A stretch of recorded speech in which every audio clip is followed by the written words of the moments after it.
Apocalipse, capítulo 19. E depois destas coisas, eu ouvi uma voz de uma grande multidão nos céus, que dizia: Aleluia! Salvação, glória, honra e poder ao Senhor, nosso Deus.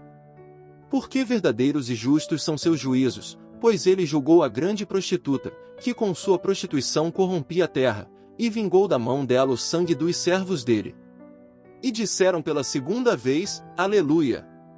E a fumaça dela sobe para todo sempre.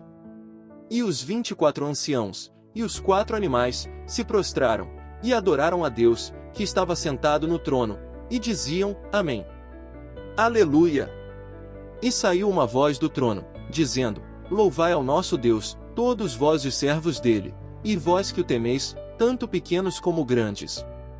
E eu ouvi como a voz de uma grande multidão, e como a voz de muitas águas, e como a voz de fortes trovões, dizendo: Aleluia! Porque o Senhor Deus Todo-Poderoso reina.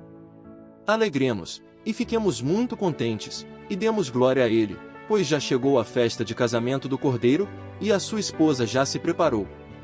E foi concedido a ela que se vestisse de linho fino puro e brilhante, pois o linho fino são as justiças dos santos. E ele me disse: Escreve: Benditos são aqueles que foram chamados para a ceia da festa de casamento do Cordeiro. E ele me disse: Estas são as verdadeiras palavras de Deus.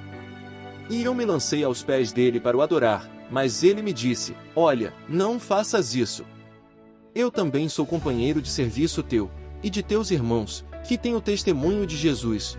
Adora a Deus, porque o testemunho de Jesus é o espírito da profecia. E eu vi o céu aberto, e eis um cavalo branco, e o que estava sentado sobre ele era chamado Fiel e Verdadeiro, e em justiça ele julga e guerreia. E os olhos dele eram como uma chama de fogo, e sobre a cabeça dele havia muitas diademas, e ele tinha um nome escrito, que ninguém sabia, a não ser ele mesmo. E ele estava vestido de uma roupa tingida em sangue, e o nome dele é chamado Palavra de Deus. E os exércitos no céu o seguiam em cavalos brancos, vestidos de linho fino branco e puro. E da boca dele saiu uma espada afiada, para com ela ferir as nações, e ele as dominará com vara de ferro, e ele pisa na prensa do vinho da ira e da indignação do Deus Todo-Poderoso. E ele tem sobre sua roupa e sobre sua coxa escrito este nome: Rei dos Reis, e Senhor dos Senhores.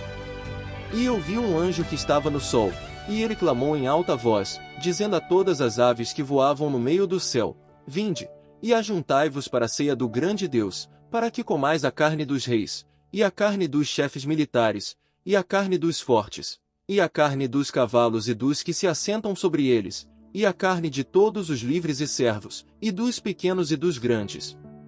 E eu vi a besta, e os reis da terra, e os exércitos deles juntos, para fazerem guerra contra aquele que estava sentado sobre o cavalo, e contra o exército dele. E a besta foi presa, e com ela o falso profeta, que diante dela fazia os sinais sobrenaturais, com os quais tinha enganado aos que receberam a marca da besta, e adoraram a imagem dela. Estes dois foram lançados vivos no lago do fogo ardente em enxofre. E os restantes foram mortos com a espada que saía da boca daquele que estava sentado sobre o cavalo, e as aves se saciaram com as carnes deles.